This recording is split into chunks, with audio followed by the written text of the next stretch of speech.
So this is the third video in the Donald Smith's Cultural Onion series. I'm making this video in a taxi on my way to work because, but for a handful of reasons, I'll tell you in a minute. You're going to notice I'm going to be a little distracted, and so are you, because I'm going to be moving around, my head's going to be bobbling, the camera's jerky. And that's how it is when you're observing experiences. So we've talked about behaviors, we've talked about social authorities. Soon we're going to talk about the core, but right now we're talking about experiences, and this is a tricky one. When you're talking about experiences, it's hard to discern if you're talking about a person's experience, like my experience right now, or if you're talking about a group's experience, like the taxi, me and the taxi driver and the car itself, on the street, in the city, during rush hour. My experiences are informed. They're not completely defined by the fact that I'm in the taxi, but they're informed. And anything the taxi experiences, so do I. The taxi gets in an accident, so do I. The taxi driver gets aggravated and upset and starts to scream and yell. I experience that too, and I'm going to absorb some of those emotions, and I'm not going to be able to avoid that. As you try to observe me in this taxi, some of the car's experiences you're going to see through that back window. Some of them you're not, because you're not looking at them through my eyes. I'm going to be moving all around and hard to pin down because while you're observing me, I'm experiencing what my group is experiencing. And I'm experiencing my own experiences. So there's a relationship between the individual's experience and the group's experience, and there's a relationship between the observer and both of these things.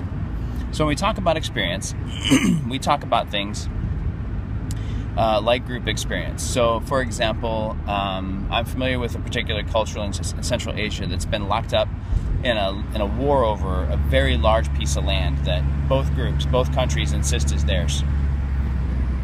And that conflict has defined what it means to be a member of this society. I'm in a tunnel. That conflict has defined what it means to be a member of this society, and it does kind of block out the sun, just like this.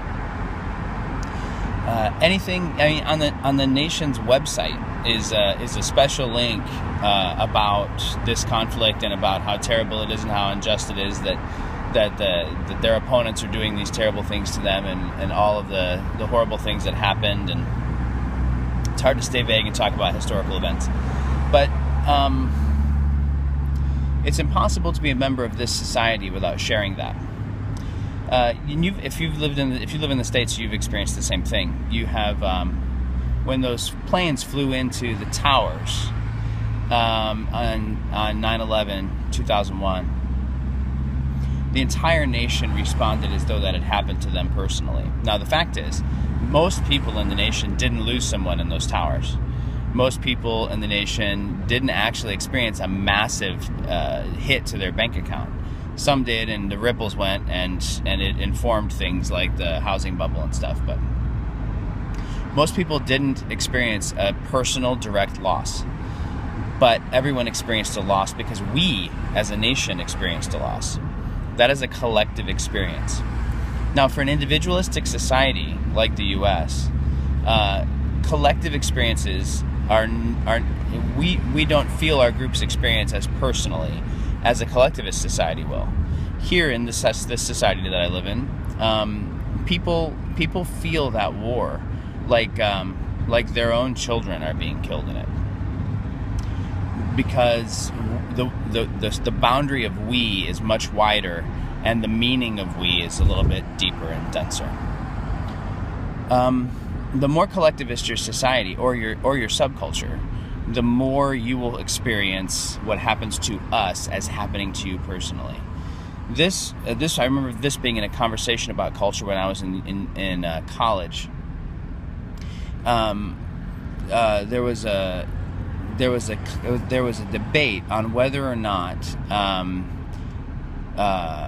white Anglo-Saxon Protestant males should feel badly and responsible to atone for or to make remission for the sins of their forefathers, slaveholders. If it's their fault somehow, right? And so what would happen is the African Americans in my dorm would say that you guys held us in slavery for hundreds of years. And then the white people would say, we never owned a slave. I never owned a slave. I never owned a slave. And then the black guys on my hall would say, your people held our people, and that happened to us. And then the white guys would say, that didn't happen to you. What was happening there is that the African Americans on my hall at that time, not all African Americans, but African Americans on my hall at that time, they were from a particular subculture that experienced what happens to their group as happening directly to them, more directly to them than the white guys on my hall. The white guys on my hall, from a position of power and privilege, had never experienced what happened to their group as happening to them. So they would say, I didn't do that, it's not my fault. And the African Americans, the black people, would say, I'm not saying it's your fault, but I'm saying it happened to us and you all did it. That disconnect, that debate, I mean, it actually led to an actual formal debate with like notes and arguments, and it was a really great learning experience. It didn't solve anything, but it's an excellent example of how group experience and individual experience will overlap more for some subcultures than for others. Now, a little preview on the core. The core is inside the experiences, and the closest thing to the core, right up next to the skin of the core, is the personal experience. It's impossible to challenge the core directly. I mean, you can challenge the core directly, but it's impossible to provoke change by challenging the core directly. This is how you challenge, this is how you address the core. You get in the taxi with the individual over there in that empty seat. You sit down and you let them experience you. Personal experience is more powerful than the collective experience, even for a collectivist. And your experience is more powerful than your social authorities, and your experience can alter the way you interpret your social authorities, which then alters the way you engage your behaviors. Alteration in the core is the job of the Holy Spirit. Introducing the Holy Spirit to the core, and the core to the Holy Spirit. Carrying the Holy Spirit to the core of the culture, or the core of your friend who's a member of that culture. That's your task. Your task is to get close enough to their experience, which often means you have to get inside their taxi, get inside their collective experience and experience it with them. You got to get close enough to them that you're experiencing what they're experiencing while they're experiencing it, and they're experiencing you. All right. So we have behaviors on the outside, then social authority, then experience. And inside experience, we have kind of two sub-layers. There's the collective experience, and there's the individual experience. And individual experience is the leverage point for change. Thanks.